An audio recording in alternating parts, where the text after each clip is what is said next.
Assalamualaikum warahmatullahi wabarakatuh. Hari ini kita kembali akan membahas mengenai suatu berita. Ada tiga berita di sini yang kita bisa lihat dulu. Ini berita pertama, ini berita yang kedua, dan ini berita yang ketiga. Nah, oke. Teman-teman, kita mulai diskusi ya.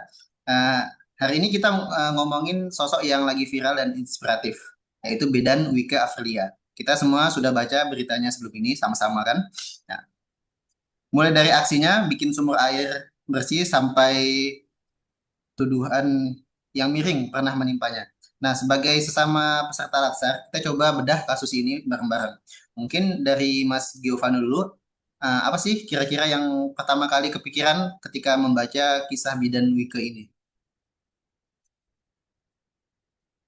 Oke, terima kasih Mas Rifhan ya. Untuk pertama kali ya, jujur saya juga langsung mikir kayak Mbak Wike ini orangnya yang emang keren banget aja gitu. Mbak Wike itu kayak bukti nyata kalau emang pengabdian itu bukan cuma soal kerjaan aja, tapi benar-benar dari hati juga. Apalagi pas lihat beliau juga bisa diajak kolaborasi buat bikin sumur. Nah, itu juga nunjukin kalau niat baiknya itu bisa nular dan dampaknya besar banget. Jadi salut buat Mbak Wike.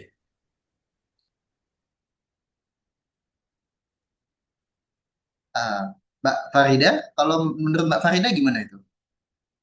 Setuju sih, dia keren banget. Tapi aku jadi kepikiran sisi lainnya. Kisah Bidan Wike ini kan nunjukin kalau dia itu individu yang hebat, yang kerja keras luar biasa. Tapi di sisi lain ini kayak tamparan juga buat sistem kita kan. Kenapa harus nunggu ada pahlawan dulu, baru ada di suatu daerah dapat fasilitas dasar.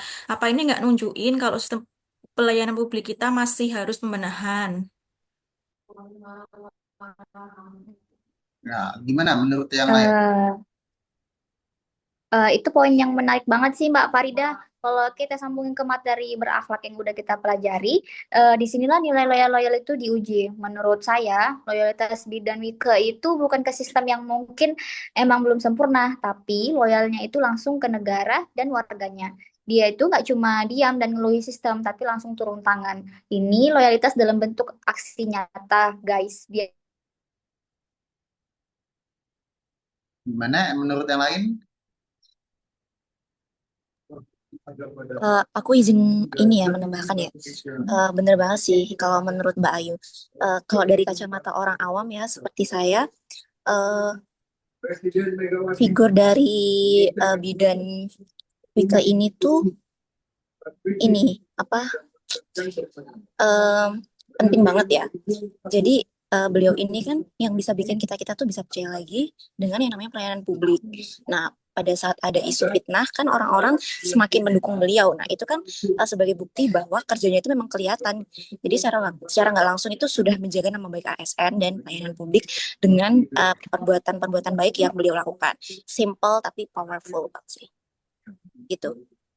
Oke, apakah ada yang ingin menambahkan juga? Eh, saya izin nambahin sedikit ya, Mas Mbak. Pernah kepikiran nggak sih gimana rasanya bertahan di pedalaman dari tahun 2017 itu gimana? Pastinya kan capek banget ya, capek secara fisik dan juga secara mental. Dan di situ juga loyalitas kita pasti sangat diuji banget setiap hari. Dan ini tuh bukan loyalitas yang sekedar cuma loyalitas aja gitu kan, tapi loyal ke tujuan yang sangat besar kayak melayani masyarakat gitu.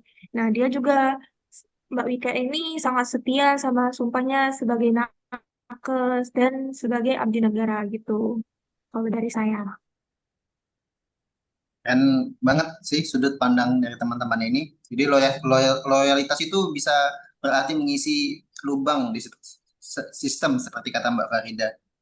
Bisa berarti aksi nyata seperti kata Mbak Ayu dan Mbak Andin dan bisa jadi pembangunan kepercayaan publik kayak kata Mbak Kusuma. Nah, mantap, mantap diskusi kita hari ini.